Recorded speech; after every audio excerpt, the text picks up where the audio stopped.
Assalamualaikum warahmatullahi wabarakatuh. Alhamdulillah alladzi akrama man syaa min ibadihi bi rasulillah.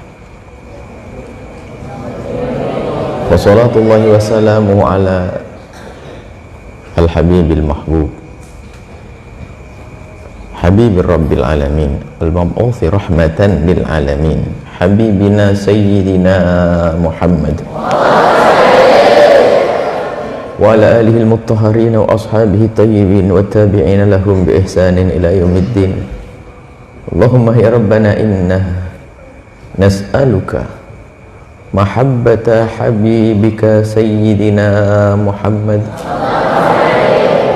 A'inna ya Rabbana ala ittiba'i sunnatihi, amitna ya Rabbana ala millatihi, wahsurna ya Rabbana yawmal qiyamati ma'a zumratihi wa tahta liwa'ihi. Allahumma ya Rabbana tahhir qulubana minan nifaq wal hiqdi wal kibri wal riya'i wal ujbi wa hubbid dunya, waj'alna ya Rabbana minal mutahabbina fik wa minal mutajalisina fik wa minal mutazawirina fik wa minal mutabadilina fika innaka anta ala kulli syai'in qadir. Allahumma ya Rabbana arzuqna taubata qabla al-maut wasyahadata indal maut wal jannata ba'dal maut. Amma ba'du. Yang sangat kami cintai, kami muliakan kaum muslimin dan muslimat dimanapun anda berada, para perindu Rasulullah sallallahu alaihi wasallam,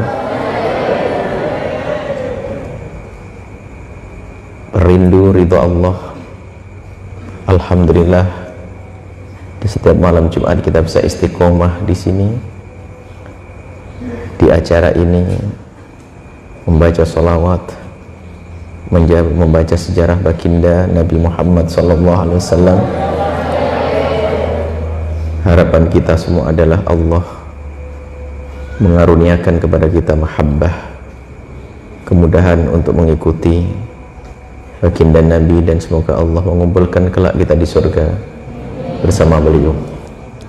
Baik, seperti yang sudah kita mulai pada pertemuan yang lalu, kaum muslimin dan muslimat dimanapun anda berada, juga anak-anakku semua, para santri, kita sudah membahas singkat tentang hikmah yang pertama ya. Ada hikmah yang Buya tulis, sudah ada berapa puluh hikmah.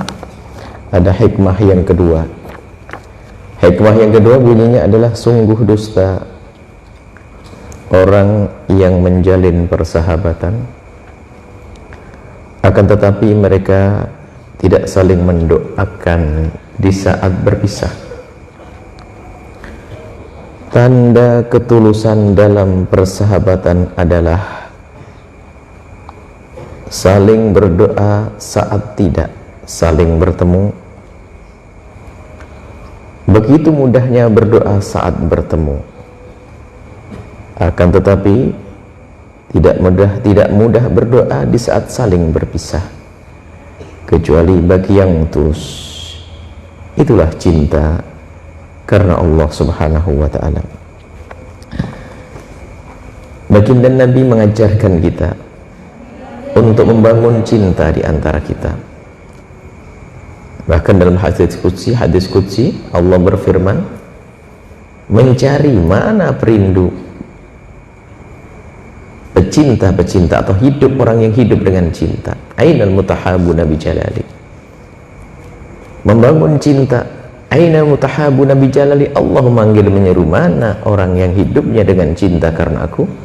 Nanti di akhir, al yawma udilluhum yawma la dhilla illa dhilli, hari ini nanti di padang mahsyar Allah akan berikan perlindungan. Al yawma udilluhum, hari ini akan aku beri mereka perlindungan, payung, di saat tidak ada lagi perlindungan dan payung kecuali dari Allah. Padang mahsyar yang dikatakan dahsyat, panas, dan menakutkan, tapi bagi orang yang hidup di dunia dengan cinta, maka dia tidak akan merasa takut dan gentar saat itu. Indah di dunia dengan cinta ternyata membuahkan keindahan nanti di akhirat, di padang mahsyar. Kemudian berkumpullah orang-orang hidup dengan cinta, kemudian mereka akan dikirim ke telaga baginda Nabi, kemudian mereka meluncur ke surga Allah Subhanahu wa ta'ala. Dalam hikmah ini kami hadirkan salah satu tanda, atau bahkan bukan sekedar tanda, tapi pengukuh dan penguat cinta dan persahabatan, yaitu berdoa di saat berpisah. Orang begitu mudah berdoa di saat berjumpa, bahkan bisa jadi doanya itu hanya doa basa-basi. Kita dalam berlebaran, kita bertemu dengan sahabat, sanak kerabat, kita selalu berkata minal aidina wal faizin. Minal aidina wal faizin artinya semoga kita tergolong orang yang kembali kepada Allah dengan pengampunan dan beruntung dengan pahala besar. Itu kan doa. Akan tapi doa itu sudah menjadi semacam kebiasaan latah yang tidak kita sadari maknanya. Bahkan kita sering mendoakan jazakallah, semoga engkau Allah membalas engkau dengan kebaikan, tapi itu sekedar seperti kalimat yang terucap saja dengan lisan. Akan tapi ketahuilah, itu penting. Kita saling mendoa di saat bertemu adalah hal yang penting, tanda bahasanya lisan kita lisan yang baik, bukan lisan pengutuk. Akan tapi ketahuilah, doa yang istimewa adalah justru di saat kita berpisah. Jika dua orang bersahabat belum pernah mendoakan di saat berpisah, maka dua-duanya adalah pendusta dan pembohong. Mungkin karena menikmati pemberiannya saja, atau memanfaatkan kesempatan kebersamaan, bukan karena Allah. Tapi kalau orang sudah bisa berdoa di saat berpisah, istimewa. Itu yang disebut Nabi dengan istilah doa ala dhahril ghaibi. Doa bi dhahril ghaibi, mendoakan orang di saat orang yang didoakan tidak ada di hadapannya. Ini adalah ada jaminan dari baginda Nabi, yang Nabi la yantiqu anil hawa in huwa illa wahyun yuha. Nabi tidak berucap kecuali wahyu. Nabi sampaikan bahwa doa ala dhahril ghaibi, doa bi dhahril ghaibi, doa dengan mendoakan dengan cara mendoakan orang yang tidak ada di hadapan kita, maka itu doa akan dikabul oleh Allah. Dalam hadis yang diriwayatkan oleh Muslim dari Abi Darda radhiyallahu taala anhu, ma min 'abdin muslimin yad'u li akhihi muslimi bi dhahril ghaibi illa qala al malaku wa laka bimithlin. Tidak ada seorang muslim yang mendoakan saudaranya di saat saudaranya tidak ada di hadapannya, kecuali malaikat menjawab serempak dan berkata walaka bimithlin, engkau mendapatkan sama seperti yang engkau panjatkan untuk saudaramu. Dikatakan oleh para ulama, mendoakan orang lain ini adalah pertama untuk mengikat hati kita, akan tumbuh cinta. Bahkan di saat kita dikuasai oleh emosi amarah atau dendam, kebencian, maka tumpangi dengan panjatan doa, maka itu semuanya akan menenggelamkan, akan menghilangkan kebencian dan dendam di hati kita. Manusia kita ada hawa nafsu yang sesaat kita marah dengan seseorang, kadang tersisa dendam dari perdebatan. Tapi ketahuilah, ada pendidikan dari baginda Nabi Muhammad sallallahu alaihi wasallam, yaitu jangan dituruti dendam dengan kalimat kotor, kalimat kutukan. Akan tapi ketahuilah, semua yang mengganjal di hati, yang tersimpan di hati, buah daripada interaksi kita yang salah tadi, maka mari kita tumpangi dengan panjatan-panjatan doa. Dan pastikan setelah malam ini kita bisa mendoakan untuk siapapun, akan semakin bersih hati kita, akan terkikis itu kerak-kerak kebencian itu, akan semakin habis karat-karat dendam itu dengan panjatan doa.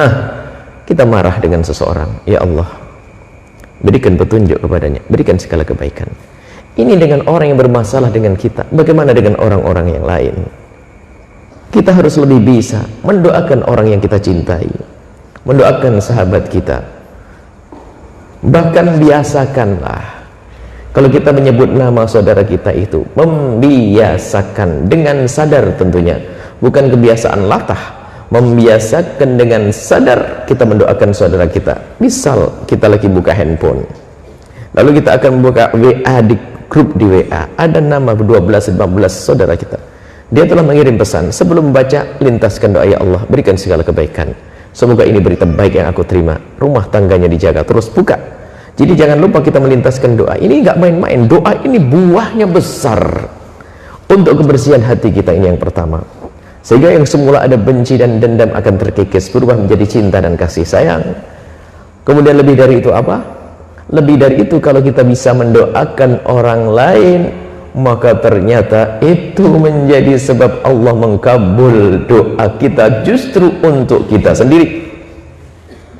Bahkan dikatakan oleh para ulama, ada doa yang sangat mudah dikabul oleh Allah, akan tapi sangat dilupakan oleh hamba Allah. Ada orang kalau ingin berdoa, pengen mau umroh, saya mau doa di sana, ada datang ke tempat mulia seperti Masjidil Haram, Masjid Nabawi, ziarah Nabi dan seterusnya, umroh, katanya ingin berdoa, bagus, itu adalah tempat-tempat istimewa. Akan tapi ternyata nggak perlu kita pergi jauh-jauh ke sana. Kalau ingin doa kita dikabul adalah dengan cara mendoakan orang lain. Bahkan ini memangkas sifat egois, sifat ego, mementingkan diri sendiri. Bahkan semakin bersih hatinya kalau orang biasakan lesannya dengan panjatan doa kepada orang yang baik kepada kita ataupun yang tidak baik kepada kita. Dan setelah itu akan dikabul juga doa itu untuk kita. Sehingga para masyayikh mengingatkan, kalau kamu punya hajat yang mendesak, jangan bingung dalam memanjatkan doa. Cari orang yang selama ini paling bermasalah denganmu, dan juga kumpulkan bersama orang yang paling kau cintai saat ini, yang hidup bersamamu, istrimu, anakmu, dan gabungan dengan orang yang paling memusuhimu. Panjatkan doa bersama, ya Allah berikan kepada mereka ini segala kebaikan, maka Allah akan berikan kepadamu sebelum Allah memberikan kepada mereka. Inilah yang bisa kami sampaikan tentang hikmah. Yang kedua, pentingnya berdoa, dan itu pengikat persahabatan, sekaligus tanda persahabatan. Jangan sampai kita ngaku bersahabat akan tapi tidak pernah berdoa di saat berpisah. Bahkan doa di saat berpisah itu tanda pengikat, penguat cinta di antara kita semuanya. Jangan lupa mendoakan guru-guru kita, mendoakan orang tua kita, mendoakan saudara-saudara kita, mendoakan siapapun yang dengan kita, bahkan siapapun yang bermasalah dengan kita. Jangan lupa untuk kita mendoakannya. Dan mendoakan di saat berpisah itu ketulusan sesungguhnya, ketulusan yang sesungguhnya. Kalau ada orang mendoakan di depan mukanya, bisa saja itu menjilat karena baru dikasih lalu berkata, oh semoga rezekinya semakin banyak, Allah ampuni, masukkan surga, pangkat tinggi. Karena masih di depan mukanya, baru dikasih sarung, banyak doanya karena minta baju koko setelah itu. Tapi kalau orang mendoakan di saat berpisah, tulus, nggak ada pamrih. Bahkan mungkin kalau kita diberi oleh seseorang hadiah, bawa hadiah itu, biar kita mendoakan di depan mukanya, bab syukur, bab terima kasih. Tapi lebih istimewa lagi setelah itu, kita bawa ke kamar kita yang sepi, tidak ada orang lain yang melihat, kita pegang itu hadiah, ya Allah ini hadiah dari saudaraku, berikan kepadanya segala kebaikan. Itu tulus, karena doanya adalah doa bi dhahril ghaibi, doa dengan cara di saat orang tidak ada di hadapan kita. Dan setelah kita mendoakan sahabat saudara kita di saat kita tidak di hadapannya, dan setelah itu jangan cerita. Kalau ceritalah hancur, hilanglah semuanya. Berkata, semalam saya doakan kamu, Allah bi dhahril ghaibi, di saat kau tidak ada di hadapanku, aku doakan semalam. Ngapain ngomong-ngomong, itu sama aja. Jadi tidak usah ngomong. Jadi seperti ini adalah hikmah yang kedua. Bahkan di pungkasannya kita sebut itu adalah sebuah ketulusan, dan itulah cinta karena Allah subhanahu wa ta'ala. Cinta karena Allah ditandai dengan banyak mendoakan di antara kita. Mari kita biasakan doa di antara kita, doa-doa kebaikan ya. Kalau sudah lesan kita biasa dengan doa-doa kebaikan, subhanallah, keberkahan akan Allah berikan kepada kita. Dan lebih besar lagi nanti adalah setiap doa yang dipanjatkan seorang hamba yang beriman, Allah akan kasih. Karena Allah sudah berjanji, ud'uni astajib lakum, mintalah kepadaku niscaya akan aku beri. Kemudian pemberian Allah ada kadang diberikan di dunia, ada juga nanti diberikan di akhirat. Dan pemberian yang luar biasa dari panjatan doa itu adalah di saat Allah memberikan kepada kita di akhirat, akan menjadi pahala yang melimpah, dan juga akan menjadi sebab kita naik pangkat yang tinggi di hadapan Allah subhanahu wa ta'ala. Semoga Allah menjadikan kita hamba yang saling mencintai karena Allah, berkasih sayang karena Allah, bertemu karena Allah, kelak berjumpa di surga bersama Nabi Muhammad sallallahu alaihi wasallam. Wallahu a'lam bissawab.